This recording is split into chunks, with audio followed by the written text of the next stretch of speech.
So, welcome to Critical Mind, the mind of nature. The session is now live. Why don't we start with like a one-line introduction about ourselves, and then we can start. So, I'll go first. I'm Pooja, and I'm a cultural guide for Bombay. Next, maybe Pankaj could go next. My name is Pankaj Siksaria. I teach at IIT Bombay.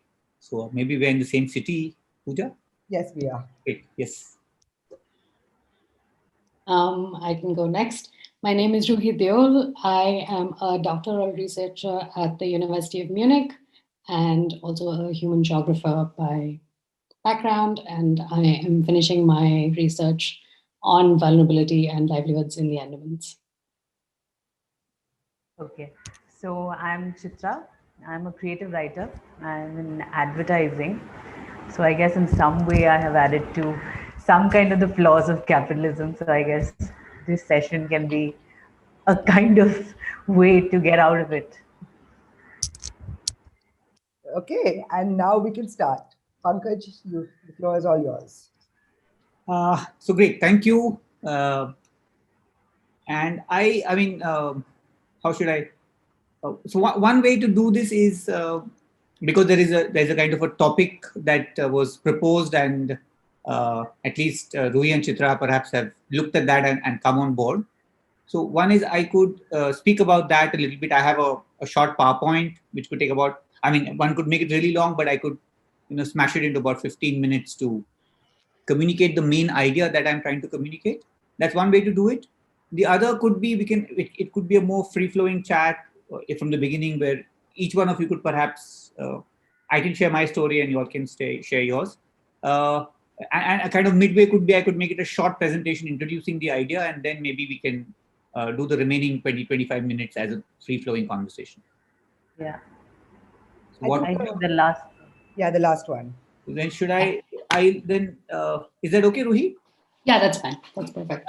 Ruhi, would you have any chance attended any of the talks I've kind of presentations I've made on the islands before in the last? Yes, but mostly through I think Zooming and Zooming only. I think the ones that you did with Zubair and Dennis, and I think one with Manish as well. Manish Chandy was also there. Because it'll probably be a repeat, but anyway, let me at least. Well, it was very long, so I skipped through a lot of the stuff. So I'm happy to sit and listen. I'm going to share my screen, and let me see if this works.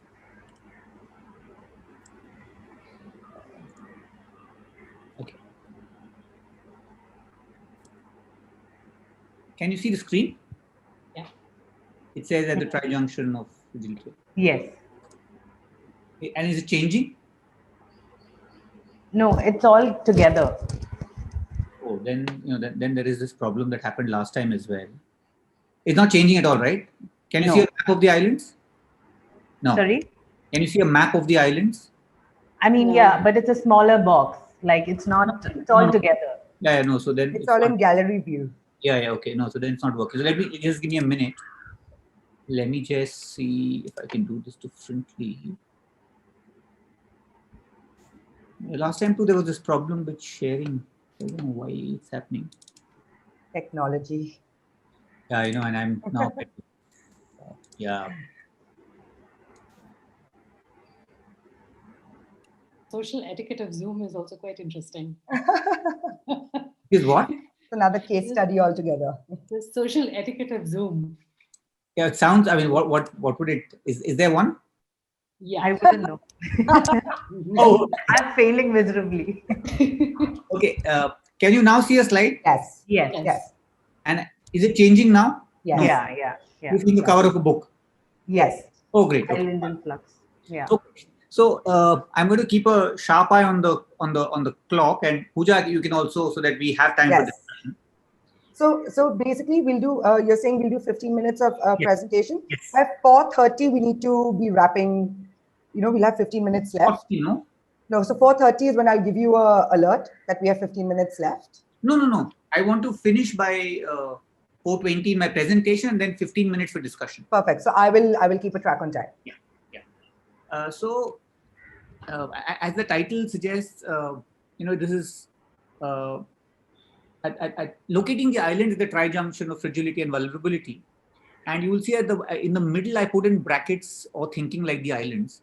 And actually, it's very interesting is that between actually proposing this session to this platform, I've been making this presentation almost for the last year and a half. That's why I was asking Ruhi that it might be an overkill if she was attending too many of these. But between that one and kind of today, I've been thinking further and as a further articulation, and it fits in very well with the theme of the series of interactions that have been put together in the Mind of Nature is actually about thinking like an island system. And why I'm saying that is because we were trying to put together a proposal here for some research work. And it builds upon this idea of this tri-junction of fragility and vulnerability that has come upon me in the last couple of years in my work in the island. So to give you a little bit of a background, I've been working in these islands for almost 25 years. I don't live there, but I've been traveling up and down for a very long time. And as a matter of fact, very recently, one of my closest partners and a kind of a very senior activist there passed away of old age. And you may have seen I wrote a pretty largish obituary on him, for him in the Hindu. So it's a very long journey that goes back. And I've been involved in all kinds of things. And then I've been publishing a lot. There are 4 books that I've done on the island, and there is one more that will come out in a couple of months, maybe 3 months, which is my first book for children, which is a little story on turtle nesting in the islands, going to be published by Kardi Tales, beautifully illustrated by an independent illustrator. Now, about 3 years ago, I was putting together this book called Islands in Flux, which is a collection of my journalism on the islands in the last 25 years. So, and it covers a whole range of issues. Also historically gives a nice historical trend. And when I was thinking of a title of the book, what struck me was when I was looking back over 20 years of work is that the idea of change and flux came very central to the whole, my understanding of the islands and what's happened in the islands itself. And it helped me to then create a meta-narrative or a kind of larger story of the islands. And I would like to think and argue, and I've been arguing that this can perhaps be applied to all kinds of systems. In the sense that if I look at the islands as this particular island system, and what I realize and what I'm arguing now is that one could argue that there are 3 axes by which we understand a place or by which a place exists. And these are represented on the right-hand side of the screen by the 3 images. And these 3 axes, and in some senses, this is still work in progress. So I'm also trying to develop it conceptually, theoretically, and empirically. So, I mean, y'all are happy to pick it up. And I'd be happy if you all want to pick it up and take it forward and discuss, etc., and also help me out. So one is the geological, one is the ecological, and the third is the socio-cultural. So, so it can be looked at in 2 ways, at least as far as I can see at the moment. One is chronological, is to say that the geological element comes first. So the brick and mortar of the planet before there was life. I mean, however the solar system was created. Now, so the soils, the gradients, the way things were happening, etc., without life. Over a period of time, we know that life comes into being. We still don't know how that happens. But the ecology of the place, which is primarily about life, is very deeply determined by the geology of the place, which is why we have very different ecologies, which is why the desert is very different from the islands, very different from the Himalayas, is very different from other coastlines, is very different from different parts of the world. And based on this geological, ecological configuration is how human cultures have developed. So, I mean, in a very instrumental way, this is a picture at the bottom, which is of the Jarawa tribal community, which is very, very, very specific to these particular islands. But the point is that if we just went back, say, 2 generations, certainly in India, maybe all over the globe, the way our ancestors ate, the way they dressed, what languages they spoke, the houses they constructed, the agriculture they did, the food that they eat, was very deeply defined by this ecological, geological character. So I come from Rajasthan, where my family basically ate wheat and that kind of stuff. And, fish and meat was never part of our diet. Similarly, if you go to the coast, of course, fish has to be part of the diet. If you go to the hills, it'll be something else. So what I realized in putting the book together and actually thinking about is that this is the three layers of our existence, and each is very dependent on the other. So it can also be looked at as three legs of a tripod. If the three are not in balance, the camera is going to topple. The system is going to topple. And what one sees, certainly I can make the case in the islands, but I would argue by extension in other places, is that when we do development intervention, we don't account for so these things are not fixed. I mean, they are fixed on the one hand as ideas, but within the geology, within the ecology, within the socio-cultural context, there is constant flux, there's constant change. So that very nice statement in English, which, the only thing that is constant is change, I think is very important and relevant. So we are not accounting in development process for the existing realities of the place. And I'll give you an example of why I say that.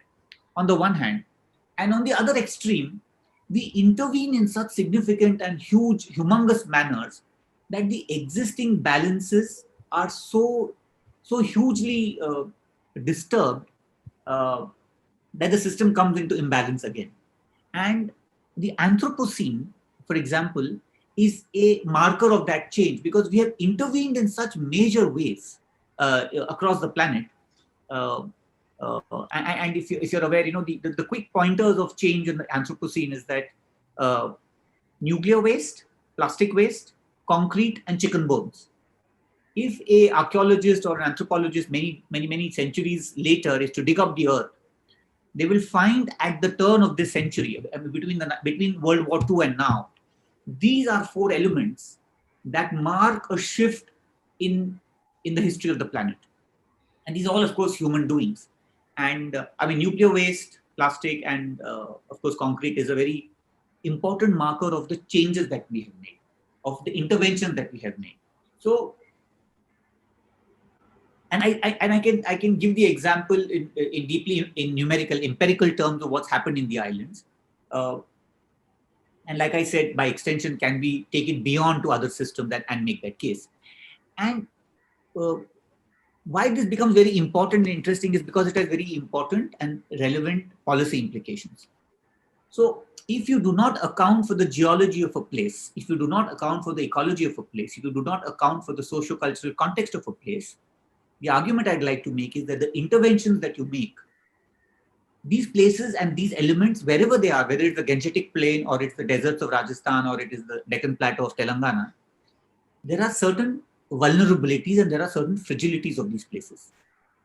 And when you intervene without realizing and without being accounting and careful of these things, I think we will increase those vulnerabilities because we will increase the fragility of that place. And one way to perhaps think of it, and that's really the latest way I'm looking at it, is to start thinking like that place, is to start thinking like that river, is to start thinking like that island system. I'm just little conceptual. I mean, where do you draw the boundaries?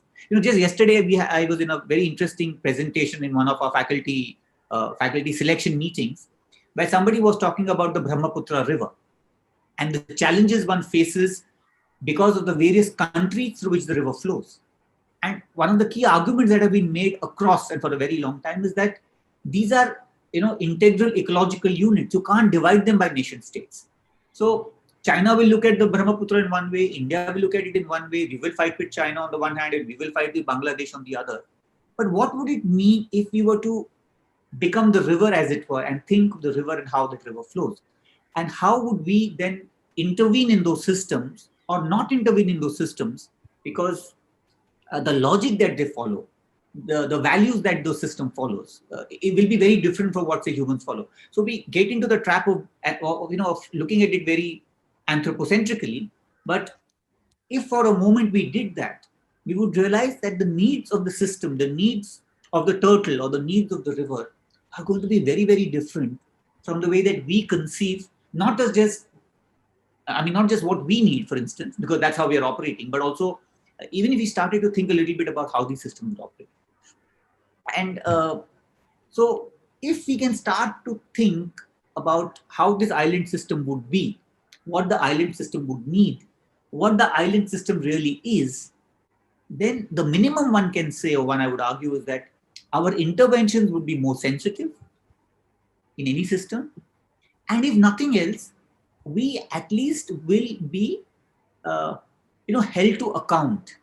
We will at least, somebody will bear witness to say that you did this in the full knowledge that this is the reality. You can't escape anymore by saying that I didn't know. And we really don't have the time because it's already, like 10 minutes of me talking. But I'll give just a couple of examples. Is that, and let me kind of quickly go through the slides so that you get some sense of the visuals, and I'll come to the point very quickly and briefly that I want to make. So the islands far away from mainland India. This star at the bottom here is very important. This is the epicenter of the earthquake of December 2004 that caused a gigantic tsunami in South and Southeast Asia. Yeah, we know this place pretty much because of the tsunami, actually, in a more modern context. But there's a very interesting backstory, and that's a very important and interesting one. I'll come to that. Fantastic rainforests. You can see, at low tide, the mangroves, what are known as the littoral forests, and then the tropical canopy, as it were, shooting up, trees that go up 100, 150 feet. Repository, a treasure house of biological diversity, unique species. This is a bird called the Nicobari megapode that is found only in the Nicobar Islands on this great planet Earth. It is not found anywhere else. It is found on 6 small islands in the entire Nicobar group. The Nicobar group has about 180 odd islands, of which this bird is found on only 6 of those islands and not found anywhere in the world. A very interesting behavior where this line of brown that you see at the bottom is actually the nesting mound of the bird. So the bird builds a mound of earth, like a little mountain, about chest height of an adult human being, in which the female lays her eggs. And they don't incubate the eggs. The eggs are incubated by the heat of the sun and the rotting matter in the mound of earth.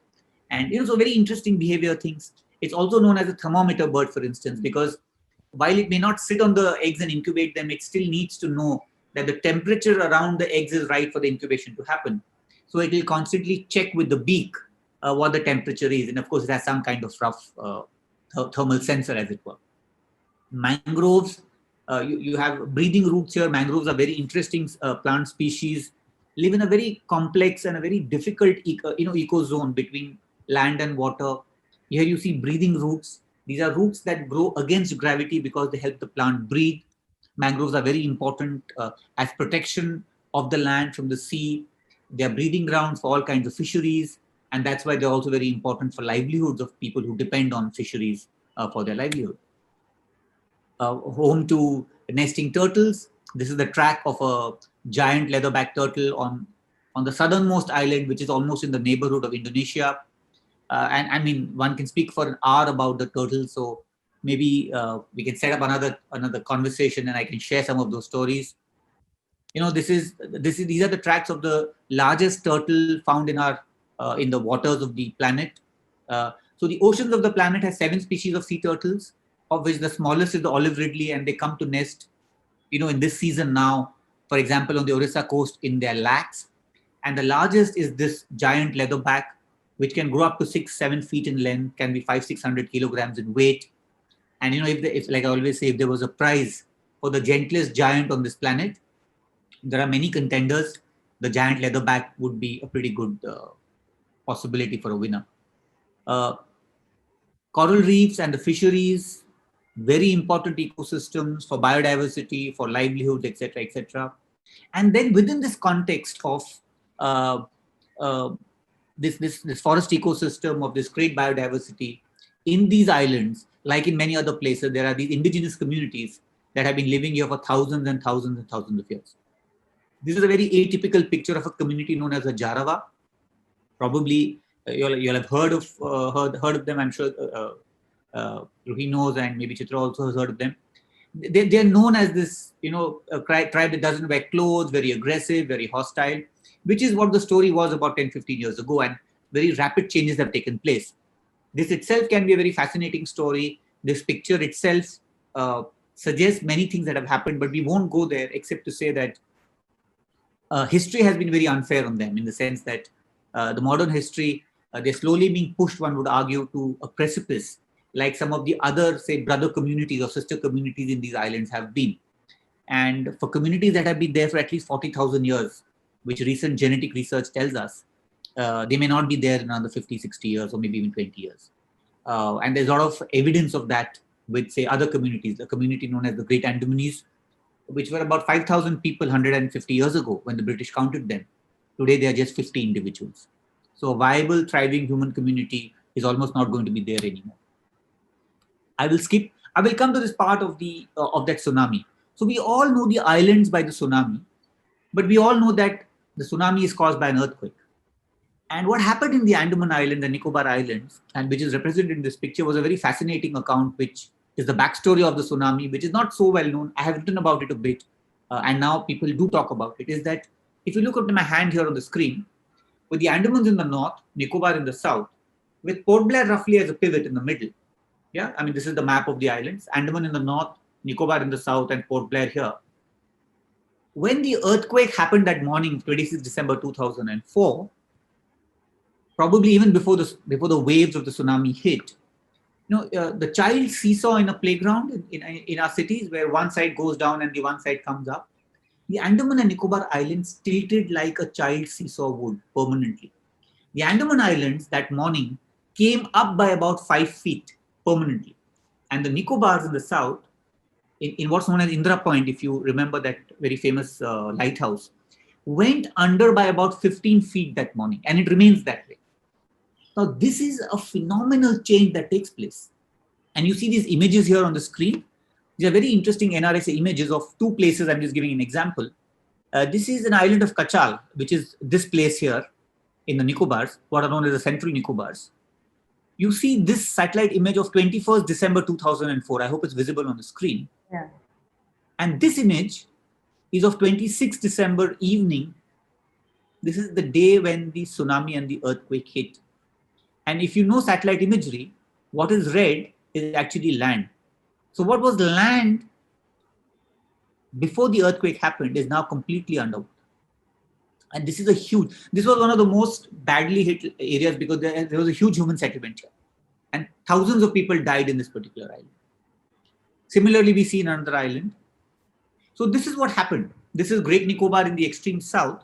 So land which is permanently above water is now permanently under, and the entire coastline changes. So, fields are submerged permanently. Coastline forests, you can see coconut plantation, there's some supari plantation, other forests, completely submerged. So a complete change has taken place where the system is concerned. This is what happened on the other side. Yeah, this is the northern part. This is the island of Interview on the extreme north, I said, where uplift took place. Now this, you will see, is a set of pictures I had an opportunity to take in 2005, just 2 months after the event had taken place. I was on a boat survey with the research team, and you will see a complete coral reef, tens of square kilometers, which is supposed to be underwater completely, is now completely above water. So you can see almost 180 degrees of view. These are 11 pictures stitched together. You can see an island at the background. So on the one hand, you lost land, but on the other, you also created land.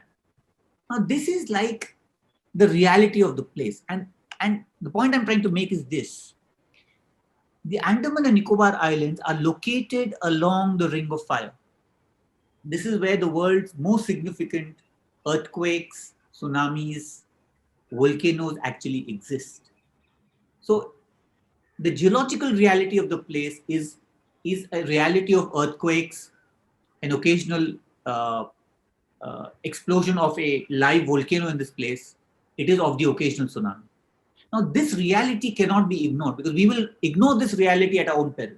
And we will ignore this reality whether it's earthquakes in the Himalayas, whether it's the flooding of the Gangetic Plains, whether it is dam building on the Brahmaputra. That reality of nature can only be, I would argue, be constrained only for a very short period of time. It will kind of come back in some way, and that is what something we are completely forgetting and have to keep in mind. And I'm going to quickly finish by showing you different examples of how we have not accounted for that reality in different ways. I'm a writer. Chitra here is in advertising, so we know the value of language. It's very difficult to convince people in science and in technology that language matters, because language performs, language conceals and reveals our deepest biases, which sometimes you're not even aware of. And this is a 1965 report for the development of the islands, which is inherently problematic because you have a team from Delhi, generally male, generally balding, I would argue, who will be sent out to these places for 4 or 5 days as expert teams. And then they will come out and propose plans that will say that we know what's going to happen and what is supposed to happen in that place. And I'll give you 2 examples from this report, which I found very shocking. Actually, one maybe. This report refers to these forests and this land as Jarawa infested. Because the Jaravas were very hostile, they were volatile, they were killing people.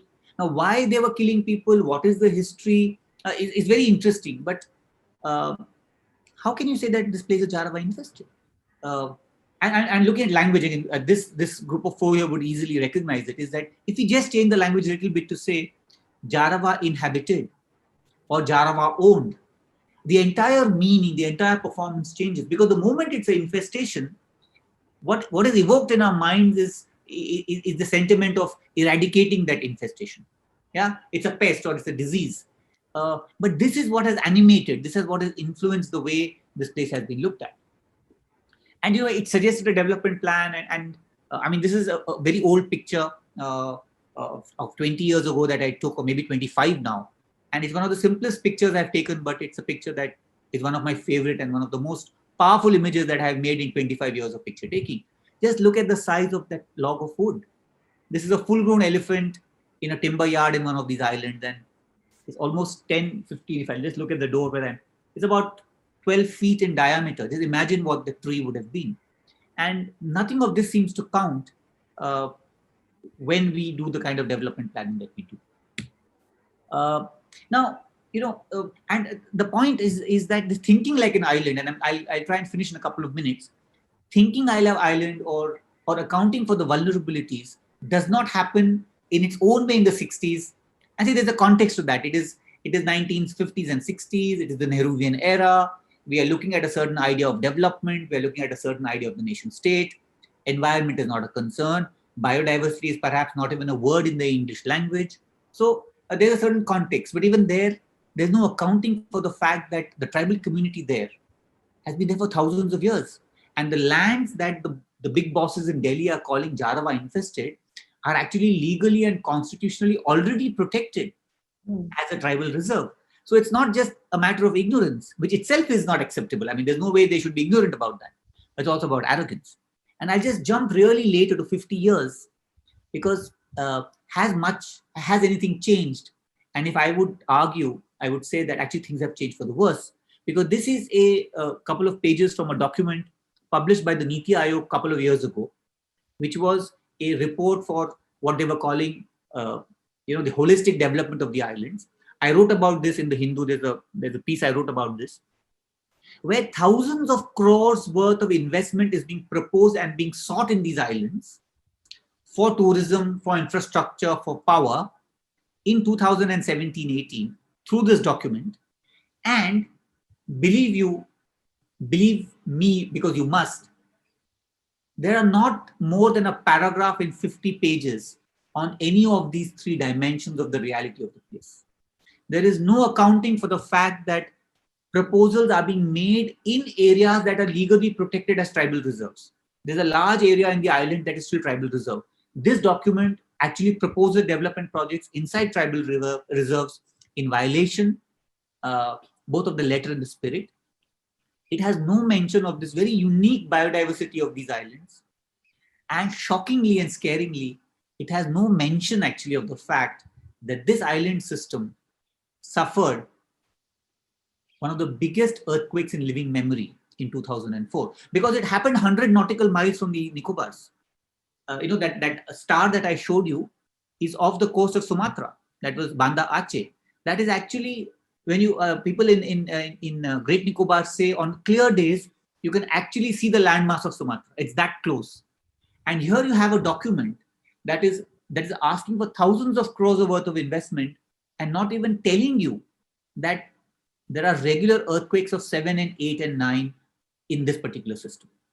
Yeah.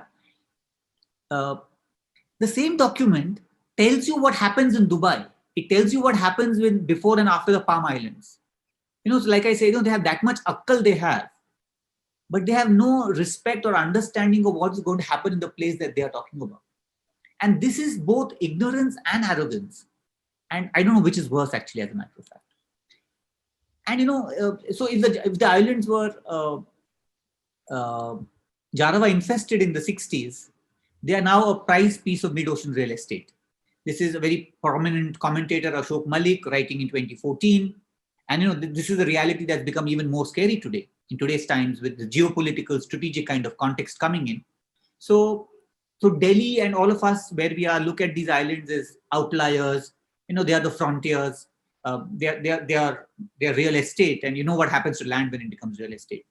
All other value goes away, because we have to realize these lands are not empty. They have people, they have ecologies, they have history, they have meaning. What would the world look at if I was a turtle? What would the world look like if it was looked at by a turtle nesting on those beaches? Then the land is not empty. The land is not real estate for you to do what you want to do with. And that's where the idea of thinking, I think, like the island would really help. And I'll end by, making it worse. In 2009, in a defense seminar in Port Blair, the late President Kalam, in his vision for the islands, actually proposes a 250 megawatt nuclear power station. So in an island system that has seen the biggest earthquake in living memory, you go ahead and and when earthquakes happen on a weekly basis, earthquakes happen in the islands on a weekly basis. If you look at the record, every week there's an earthquake. How can you even think of this? And that is it. What people say, oh, this is never going to happen, just an idea. But that is more dangerous, because this is the way we are visioning the place. And I'm coming back to saying, thinking about the island, because if I really am the island and I think about the island like an island, I will tell you that I'm an area where 9.3 Richter earthquakes happen regularly. I'm a place where I have a volcano with me. I erupt on a regular basis. And the least you can do is not propose a nuclear power station. I mean, other things are also not okay, but where does a nuclear power station come from? And this, of course, is part of a larger vision, which Kalam actually personifies. A larger vision of which is technocratic, which is male, which is about power, which is about control. And unless we relook at that whole thing and articulate those three axes of fragility and vulnerability and start thinking like a system, we are going to keep doing these things. And not that me saying this is going to change it, but the least we will do, like I said in the beginning, is realize. Because, just day before yesterday, and this is another piece I wrote, it's there in the book as well, of how the BrahMos missile, one of India's most powerful missiles, successfully created missiles, have been repeatedly tested in the Nicobar Islands as launching pad, as testing site. I've written about it in a piece in the EPW. And just day before yesterday, there's been another testing happening in those islands. What is it that makes us think that that's an empty place that we can test the most powerful missile? And there's a certain sense of what it belongs, what is there, etc. And the sense of the terra nullius, of emptiness, of a place that has actually been washed out by the tsunami. In any case, it was far away. Why do we care? Now it's even more available for those kinds of things. So that's really an extreme of the position that I'm trying to articulate. But I think if you start thinking that way, and that's where I'll try and end, is that we might actually make, if not positive decisions, at least a fewer mistakes. How do we operationalize this in our context? How do we operationalize this, at least in the island context? I don't know. But an awareness, a deeper realization, and at the end of it, humility, I think, is very, very critical. Otherwise, I don't see in the current moment how the future is going to be a good one. And I'll really just finish by talking about something that I've been working on more recently, which is in the sociology of technology. That's been my academic work. There's a very interesting articulation by philosophers of technology. Here is Lewis Mumford in the 1930s talking of the polytechnic and the monotechnic. And if you just Google it, you will get it. Very interesting ideas of what the polytechnic is and what the monotechnic is. And monotechnic is about technology for its own sake, which oppresses humanity. It is based on scientific intelligence. It is about quantification. It's about economic expansion. It's about military superiority. He talks about the automobile, but the nuclear power station, I think, is a classical example of that. And there's a more recent contemporary scholar called Sheila Jasanoff. Some of you may have heard of her. I think she teaches in Harvard. She talks of the technologies of hubris, of which again the nuclear power station is a classical example. And she talks of the technologies of humility, which are trying to come to grips, like she said, with the ragged fringes of human understanding, the unknown, the uncertain, the unambiguous, the ambiguous, the uncontrollable.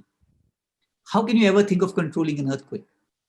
You don't know, and you don't know what you don't know. That is our human reality. And all modern science and technology is actually headed in the opposite direction. It's about wanting to know. It's about believing we know. It's about wanting to control. It's about believing that we can control. And technologies of humilities are the ones that will actually, that thinking is going to challenge it. And so this combination of looking at this way of looking at technology, because technological intervention is so central, and looking at systems that we are part of with sensitivity, I think are crucial for all of us going forward. I think that's it. Yeah, okay. These are the two books I've done. Oh, okay. This is a novel I've done. If maybe you're aware, a book called The Last Wave, which is a novel based in the Andamans. Islands in Flux, I already spoken to you about. It's a collection of journalism. This one on the right-hand top corner is actually a Kannada translation of The Last Wave, which was published a couple of years ago. And this is a book which is about the Jarawa Tribal Reserve, which is a UNESCO report we did about exactly 10 years ago. It's available as a PDF for download. And yeah, thank you very much. I've taken a little longer than I wanted to, but I hope it's been worthwhile, and I'd love to now keep quiet and just listen to the three of you say whatever you want to say. Thank you so much. So before we start, I'll just tell everyone we have 4 minutes left for any questions you might have. I'm so sorry. And after that, no. And after that, we go to Pankaj with questions from the audience. So one quick question. But we do have till 5 to continue with this 4 of us. So not with the 4 of us. With the 4 of us, you have just 3 minutes. Oh, then you just have with me after that. Oh. Yes. I'm going to apologize. And we can maybe connect separately. I mean, Ruhi and Chitra will just... Yes. Yeah. But yeah, please go ahead.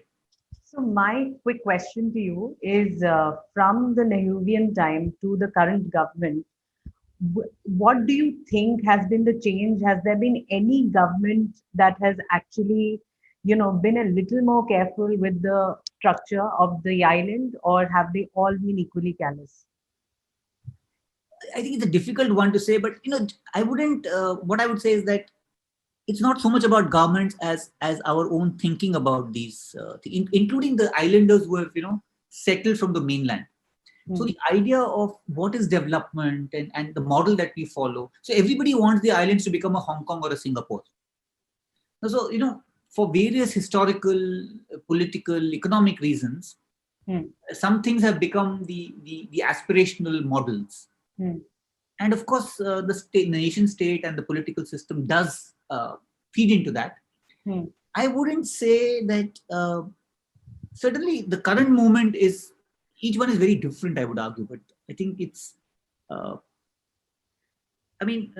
take okay, let me answer your questions. Probably not. All have been roughly the same in the way that they've looked at it. Just a matter of little bit of degree of difference.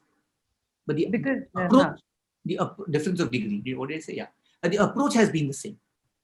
As a little bit of an outlier, if I might say, a frontier, almost to be colonized, as it were, in that sense.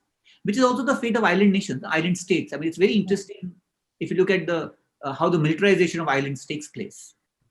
I'm so sorry to interrupt, but there is 1 minute left. So if you want to wrap it up with Ruhi and Chitra right now, I'm so sorry. I should. We have to do it now. We can always connect on the side. Yeah. Are there any last words you would like to tell Ruhi and Chitra? Or no, I've spoken too much. I just shouldn't have spoken less. I think if I could just say one last little thing. Pankaj, you were talking about the language and the ideas of, how languages express things, and looking at the 3 axes of the geological, ecological, and socio-cultural that you were recommending earlier. My issue is that none of these kind of disciplinary communities really have a similar language. We have to all write fiction. Yeah, I mean, if you talk about fragility and vulnerability, for example, I have a different understanding of it from, say, an ecologist would, and a geologist has a different understanding when looking at these islands also.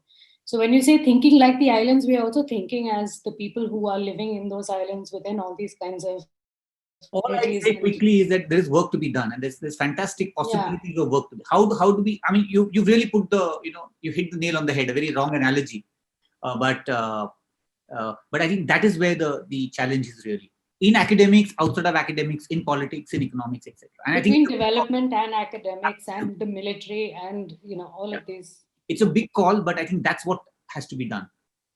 And Chitra, I mean, you don't have to be apologetic at all here. We are all in that same. I mean, we all contribute in our own ways. I think it's for us to each one of us in our own spaces to realize and find out. I mean, it would be absolutely unfair for me to say I'm doing a good job or somebody else, because we are all in some sense in the same boat.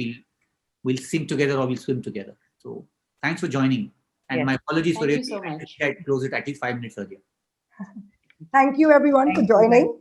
Thank you, Pooja. And now, Pank, But the two of you are coming back in 15 minutes, right? In the other session. I would like to. I would like to as well, but I don't think I've got any. Isn't that possible?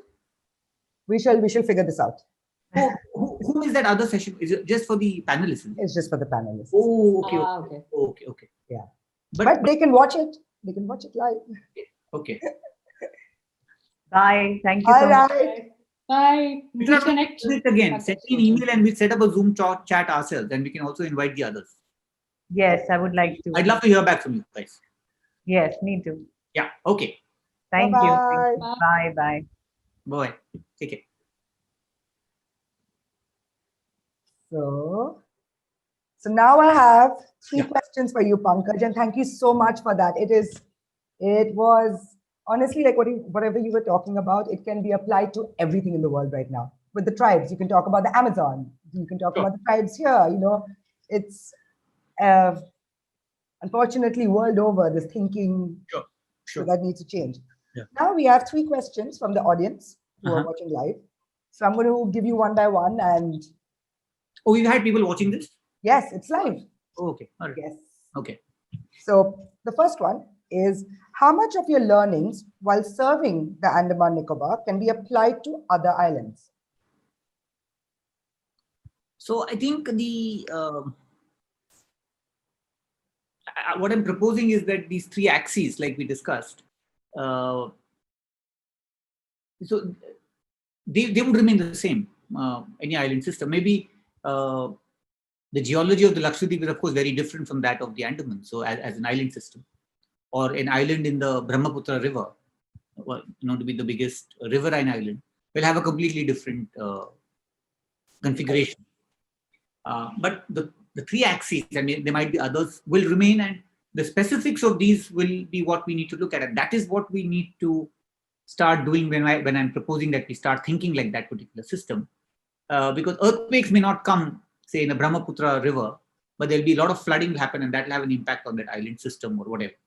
So in that sense, I would say that the learnings are there, and perhaps they're a little more general. But the specifics, of course, will only be about that particular place. So what happens in the Andamans happens in the Andamans, and what happens within the islands of the Andamans would be different from one place to the other. So that kind of granularity and that recalibration has to happen, I think, all the time. Right. So But having said that, islands, say oceanic island systems, right, would have those common things about, say, right, the impact of the ocean, maybe climate change, rising sea levels. What are the communities the there? tribes, exactly. If there are tribal communities, shipping becomes important. All these things then do become important. Right. So the next question. Yeah. Do you think tourism should be banned in fragile ecologies such as the Andaman and Nicobar? I think we know the No, answer to that. I'm kind of nodding my head because it's a really tough question. It's a very important question, because one can take, and maybe a few years ago I might have taken that stand, but I feel that it would be very unfair and even more hypocritical to say that, because I've been there as a tourist. I have enjoyed the beauty of the place. We are all travelers. And having said that, the buzzword is ecotourism and the buzzword is sensitive tourism and community tourism, but how much is that possible? So banning, I think, is probably not a solution because it's not going to achieve much. And there are economies dependent there, say in the islands, on tourism, although it's a little hyped in my opinion. I think the best would be a very, very, very well informed and a very sensitive kind of travel and tourism, and not just about the islands, all over the place. And sensitivity to the ecology, sensitivity to the local cultures. I think an informed tourist is certainly much better than the current kind of tourism industry, because it's not, and there is not enough incentive to create that kind of infrastructure to inform people and the tourism industry. So banning might sound a good thing to say, but I don't think it's feasible in today's times, and we'll have to work in the more grayer areas which are not black and white. And I think there's huge potential there, because environment awareness, environment communication material, understanding the place and making it more relevant will have a huge impact in terms of even making people aware of realities of our planet, which I won't realize sitting, say, where I am. I'll learn the reality of this place. But places like the Andamans can probably teach us a lot more and a lot different. So I think that is what we should target. And how we can do that, I don't really know. But I think that's what the target should be. Have you seen a negative impact of tourism though? Obviously on the ecology, yes, that's everywhere. But on say the people, the locals. So the thing with the locals is that it would depend on what you mean. If you say locals, you mean the indigenous communities. I'm talking about the indigenous communities. Yeah, so what's happened in the Jarawa case particularly has been this what's come to be called the Jarawa tourism, right, where there is this excitement and desire to see people in a particular state as they are, and that is actually that became a huge economic activity, and people were going there just to see and be shown people running who don't wear clothes, for instance. So there was a perversity to that in one kind of way. So that did happen. And ecologically, of course, there are issues. I mean, everything that we do has an ecological footprint. The traveling, the plastic, the water, the sewage. And how we can do that more carefully and more sensitively, I think, is the way forward. Right. But aren't there some areas of the Nicobar banned by the government to protect the indigenous people in it? Recently, there were articles about that. Yeah, so like I was mentioning during the talk, is that actually large areas in these islands have been protected as tribal reserves. Correct. The Jarawas live in an area, and I mean, didn't have time to show that in the presentation, of an area called the Jarawa Tribal Reserve, which is like 1,000 square kilometer area of some of the best forest in the Andaman Islands, and that's where the Jarawa live. So in most places there is a conflict, but here, at least where the indigenous communities and biodiversity conservation is concerned, I think the interests map very nicely, because those lifestyles and those histories are completely dependent on the forest, right, and that ecosystem. And if that is destroyed, the communities will also go. So yes, by law there is that large areas protected, but also laws are often kind of observed in violation, and it's very easy, and there are actually calls today, including by very senior retired bureaucrats, to say that we don't need to protect 1,000 square kilometers of forests in the islands for the Jarawas. We can actually put them to a lot more productive use, which is commercial use and the kind of development that they're talking about. So even those lands are not safe. And then the communities are also changing very rapidly. So what was a community that chose voluntary isolation, for instance, is not voluntary isolated anymore. The Jarawas, they come out of the forest, they are interacting with the settler communities, and there are many changes that are taking place within those systems, their cultural systems.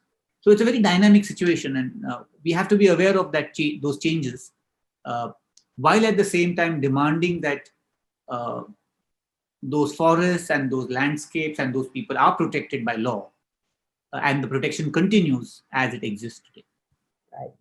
But do you think the settler, the indigenous, like the Jarawa community, do you think they're coming out to mix around with the settlers because they're being forced to, or is it out of their own volition? So, this is a very interesting question, and I don't have the answer. And where the Jarawa are concerned, it has now been happening for almost 15 years, maybe more. And so anthropologists, and I'm not one, and there are people who know better than I do, have a more nuanced understanding of the situation of what happens in relationships between two different communities, two different types of communities. But there are certain incidents that are considered the catalyst incidents for certain changes taking place. And there was one that happened in 1998, and the very famous story of a boy, Jarawa boy, who broke his foot, was taken to the hospital. Yes. Then he Yes. when he came back, he went back into the forest, and then and it was subsequent to that many members of the community were seen outside the forest. Now, that is what we know and we see. But what happened? Why, was that really the trigger? And if it was the trigger, what kind of trigger was it? We don't know. So maybe they came out because they wanted to. Maybe they were under some pressure, and this perhaps will remain a question mark, and we won't know. One can only speculate. Right. And like I said, I may not even be the best person to answer this. I think there are other people like anthropologist Vishwajit Pandya, whose picture I showed at the Jarawas, who has worked a lot with them. He knows them. He I think has a much more educated and a more nuanced answer to that question. Right. Okay. And now our last question. How much support do you have from local governments to find ecological balance in the region? I think the challenge is what I was saying earlier. It's a larger challenge of not just the local government. Right. Local government, I think, is a small part of a larger, is a subset of a larger system. And if you and I, and if our governments think in a particular way, that will reflect in the way that local governments think. Right. And on the one hand, everybody would agree and everybody would articulate, and everybody does articulate the need for environmental protection, of biodiversity conservation, of the rights of indigenous communities. But I think there are different ways in how we look at it. Also, what are the priorities of different sets of people? So one would say that the administration might agree to all of these, but if had to make a choice, then the priorities might be different. For local people, priorities might be different. For somebody like me sitting outside who has a different set of stakes, the priorities might be different. Right. So while the administration is at really the kind of that line, as it were, so the battles have to be fought with the local government. So, right. For example, when we are opposing or protesting, or you go to the courts, the first line is actually the administration. But the administration, I would argue, just is a manifestation or embodies a larger line of thinking. So if there is somebody suggesting 5,000 crores worth of investment on a tourism project or a power plant, the local administration is not really the one that's going to take the decision. Decisions are being made elsewhere, at the government level, but also at a larger national and society level. Right. So I think what happens, I think, there is that it matters sometimes with individuals. You get a set of sensitive individuals, concerned individuals, and you get a set who are not really as bothered. So then that's a constant negotiation that goes on, and discussions kind of keep happening in that sense. Yeah. Well, Pankaj, we've come to the end of our little session out here. Are there any last words you would like to tell everyone who's watching before? No, thanks for joining. I hope I've been able to make some sense. I would love to hear back. My email ID is here. So I'm hoping you'll have seen that screen. So please write in. The session has been short. I'm really grateful for the organizers for putting this together. The format is interesting. And I'm sure we all have lessons from how we do this. Maybe we can do more, maybe we can do differently. But I'm always happy to speak about the islands because I've got a lot from that place. So thanks for the opportunity. Thanks to everybody for listening in. And like I said, I'd be really keen to hear back, and I'd be very happy to respond. So do be in touch, and all the best for all what everyone is doing. And thank you so much. Thank you so much, Pankaj. I have sent you a link Okay. for the panel discussion.